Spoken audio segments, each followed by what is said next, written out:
We'll take you for a walk up to the top of one side of our property that goes up top of a pretty steep hill. These are the woods behind the field that we were just in, so you can see it over there. Yeah. And actually, at one time, this whole thing, which is all trees now, about 85 years ago, was all field. And you know that from aerial pictures, but also all the stone rows that line this woods, which used to be a field. Yep. Which is kind of neat. All right. So we're fighting the bugs and the humidity here to take you for a tour up to the top of our hill. Kim's excited. But anyway, so we're like in the northeast corner of the property. It's a little hard to tell on the camera, but it's a pretty steep hill and it gets steeper as we go. But anyway, the wintertime is an awesome view from the top. You can see all the way down our valley. It's a little tough to see now because the trees are all leafed out, but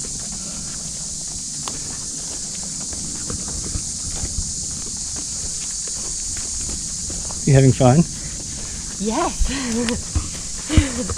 Yeah, it's a little humid and buggy today.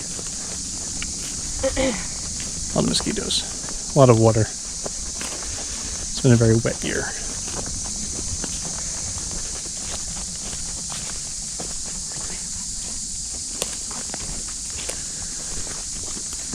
Up we go.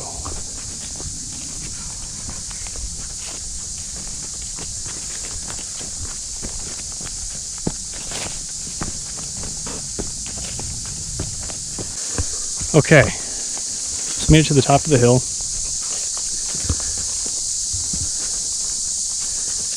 There is a path here, but it's a little grown in. I haven't had time to cut this. But anyway,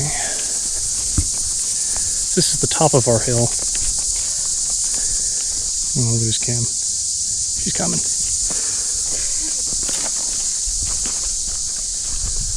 Anyway.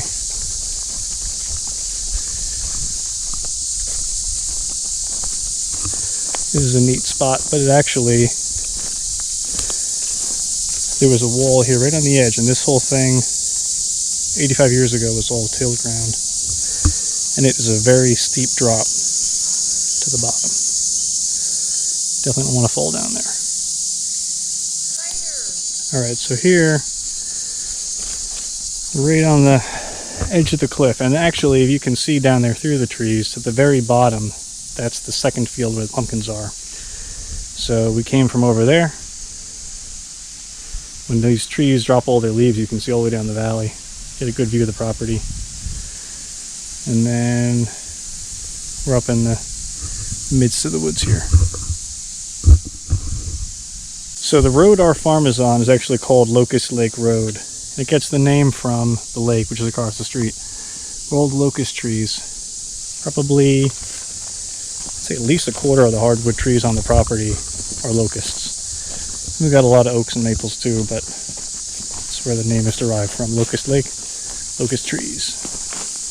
We'll head back down the hill carefully because it's really steep. It's steeper than it looks on the video, I'm sure. But it's the only way really to get up to the top there is on this path. Try to avoid sliding down.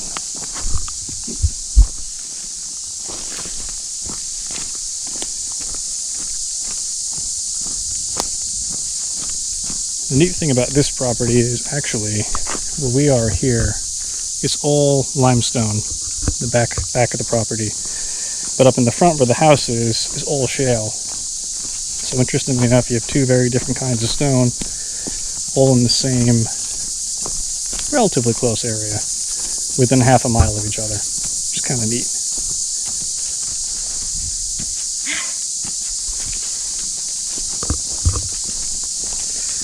You get a good view of the lower woods on the bottom. Sounds like thunder. I know, yep. Probably not very happy. Heading back down the path to the bottom. That's one of our corners. You can see it with the orange flags. Finding all those corners. This property has, it's like 32 points, so 32 corners. And finding those when we first closed on it, actually before we first closed on it with the guy that we bought it from, was quite a challenge.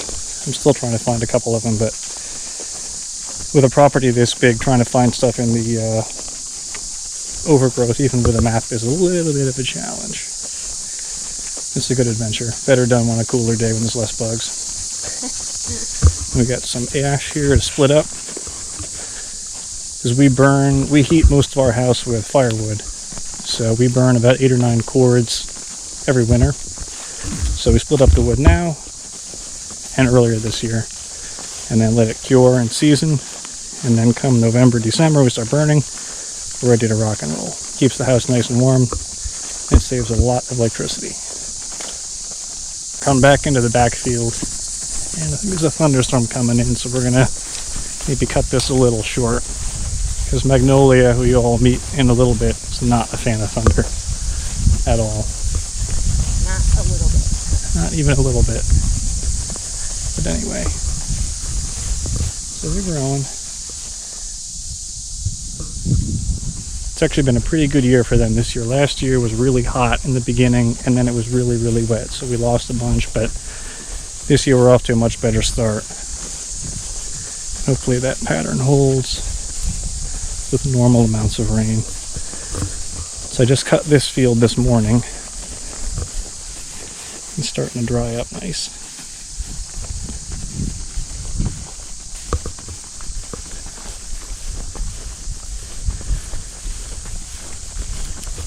So this field and the middle field are hay for right now. And then eventually, this field at least, because this one's the drier of the two, better for Christmas trees, will be all evergreen trees. But for now it's hay.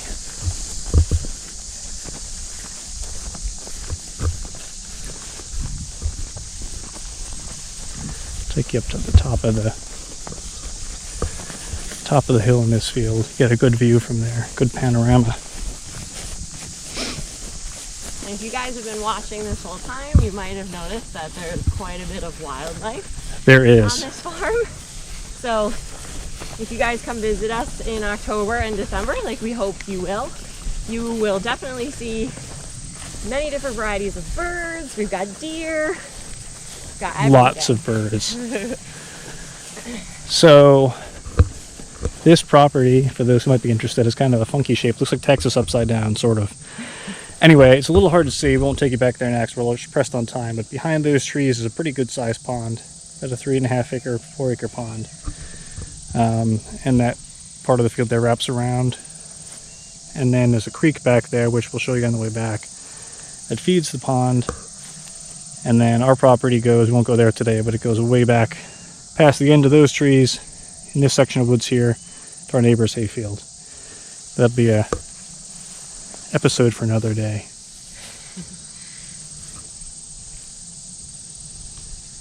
And then straight ahead, you can sort of see through the trees, is the house and the barn. And then to the right is our neighbor's chicken coop. Or it used to be anyway. For anybody who's not familiar with the smell of fresh cut hay, it's one of my favorite smells. And it smells a lot like fresh cut hay right now, which I love. So this property has been farmland for probably hundreds of years, if not maybe even longer. I'm not sure. But anyway, this property has kind of a neat thing on it. Kind of unique to this area where they had limestone naturally occurring. It's a little steep slope, but we have what's left of a lime kiln. And actually what they would do inside of this, which is a little hard to get up to, they would sort of bake limestone with a really hot fire in a lime kiln. And that's what this is, or what's left of it. It had a top, but it's long gone now. But anyway, so they would take limestone and they basically heat it up and get it down to the point where they could dry it out and then make it into a powder. And then they'd sprinkle it on their fields of crops. and sweeten the soil. So if you're around New Jersey, especially this part of the state, northwest corner of the state, there's quite a few of these lime kilns floating around. If you can find them, this is what's left of ours. It's kind of a neat piece of history on the property. It's definitely a thunderstorm rolling in. But for whatever reason where we are, they generally seem to eat the track just to the south of us, or just to the north of us. But that one might come to catch us, maybe just a little bit. We'll see. We're really not hurting for rain right now, but a little bit wouldn't be bad. It's our middle field. This is the wetter of the two. Right now it's pretty good, but in the spring it's a little damp. It's a little tough to cut sometimes. Cut the hay on it.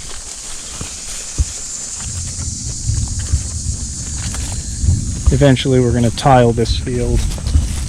Tiling basically is putting in drainage so that the soil is not as waterlogged and it's a little more productive. Tom's doing something over there, it sounds like. So walking back up to the house, pathway here is a little muddy. Second field, third field's in the back, and then we were up on the top of that hill a little while ago. So kind of get your bearings. For anyone who's interested, that way in subsequent videos when we're working on something, point out where we are. Just some idea what we're talking about. Maybe. And then this is our crossing into the second field, which is pretty low right now, but we've actually had it where the water is almost up to the top of the crossing when it rains really hard. So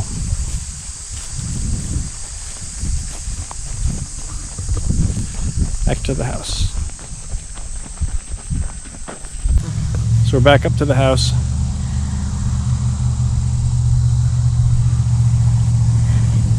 All right, everyone, we hope you enjoyed our tour of the farm. Like we said, this episode is kind of just to introduce us and the farm to you all, and that way when we hope that you come visit us in October and December. And check out our other videos to come. Yes. And that way you'll kind of know what's going on, you know a little bit about us, and we hope you keep following us to see everything that goes into taking care of the farm and all the different things that we do to make sure that the trees and the pumpkins are happy. Thanks. Bye.